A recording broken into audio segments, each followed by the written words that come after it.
Salut les geeks et bienvenue dans le SAV, l'émission où on répond aux questions qui comptent vraiment pour vous.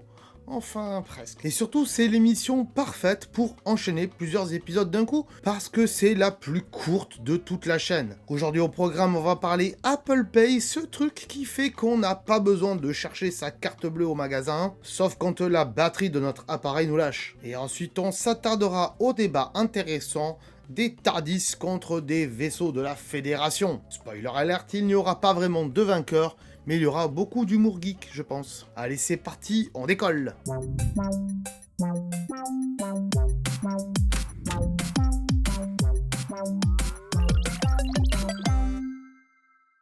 Avant de commencer de répondre à vos questions, bien sûr, je vous rappelle que cette émission sort le mercredi. Pas tous les mercredis forcément, mais au moins le mercredi entre 17 et 18h, parce que sinon on a peut-être d'autres formats, on verra, on n'est pas sûr. Aujourd'hui, on commence donc avec une question de Max G qui nous demande Apple Pay, est-ce qu'on l'aime pour la sécurité ou surtout pour impressionner les gens quand on paye au magasin? Ah, c'est vrai que c'est une bonne question. Eh bien, j'ai envie de dire, Apple Pay, on l'aime pour les deux.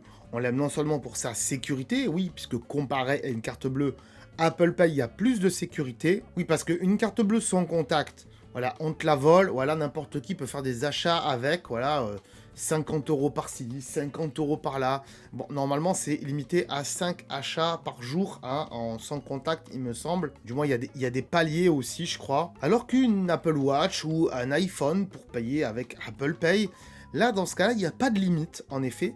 Mais il faudra forcément rentrer le code de ton Apple Watch pour la déverrouiller. Donc si quelqu'un te la vole, ça va désactiver le code et à ce moment-là, eh bien oui, la personne devra re-rentrer le code pour pouvoir payer avec ton Apple Watch. Pour l'iPhone, c'est pareil, il faudra s'identifier avec Face ID ou avec Touch ID pour pouvoir payer avec Apple Pay au moment de la configuration de la carte, je crois, même pour le déverrouillage de l'iPhone. Donc j'ai envie de dire oui, c'est sécurisé. Et en plus, les données sont chiffrées, hein, entre l'appareil et le TPE du commerçant.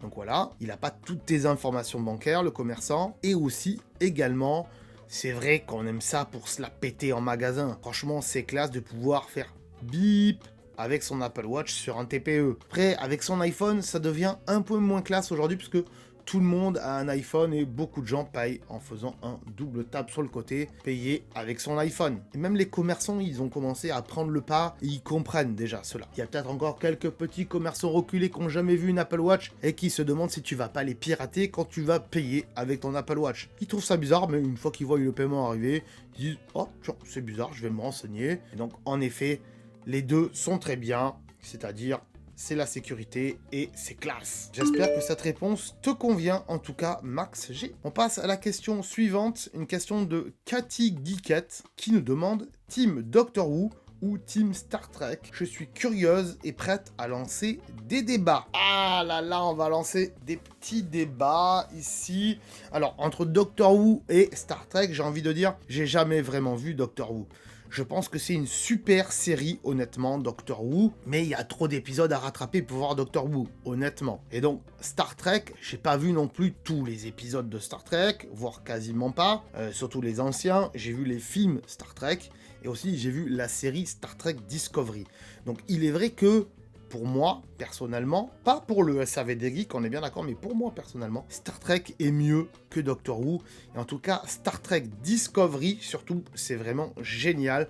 Je me suis pas ennuyé avec cette série, je sais même pas s'il y a une suite, je crois qu'il y a une suite, mais comme c'était sur Netflix, après ça a été repris par la Paramount Plus et tout, c'est compliqué de les voir aujourd'hui, honnêtement. Et donc, d'un autre côté, j'ai envie de dire, Team Stargate, les enfants. Et oui, Team Stargate, si on veut rester dans l'univers, Team Stargate, puisque Stargate, là, j'ai vu tous les épisodes, honnêtement, de saison 1 à saison 10, tous les épisodes. Stargate Atlantis aussi, tous les épisodes, et Stargate Universe, pour ceux qui ne connaissent pas, j'ai vu tous les épisodes. Donc voilà, je connais très très bien l'univers Stargate, et c'est pour ça que je dirais plus Stargate. Après, honnêtement, aujourd'hui, Stargate, en termes de scénario, scénaristiquement, ça a mal vieilli, puisqu'aujourd'hui, on fait plus ce type de scénario, et tout est plus ou moins prévisible dans les scénarios. Toujours quasiment les mêmes scénarios qui reviennent, avec des différences entre les armes, les méchants, les nouvelles technologies, mais sinon, c'est quasiment pareil. C'est ça qui est un petit peu dommage.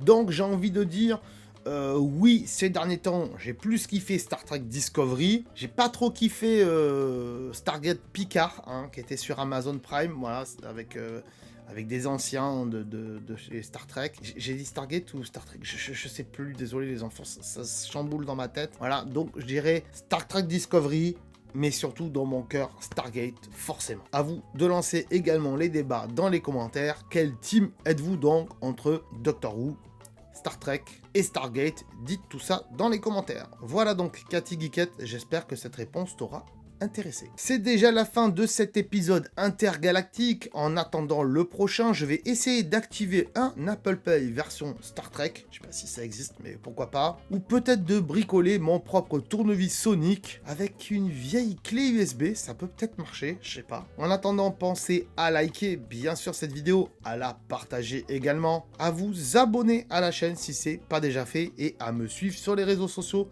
Si ça vous intéresse, bien sûr, tous les liens sont en description. Si vous avez bien sûr d'autres questions existentielles et un petit peu absurdes sur l'univers geek et tech, vous pouvez les poser en commentaire. On essaiera d'y répondre dans de prochaines émissions. Merci d'avoir suivi le SAV des Geeks et d'ici là, que la tech soit avec vous.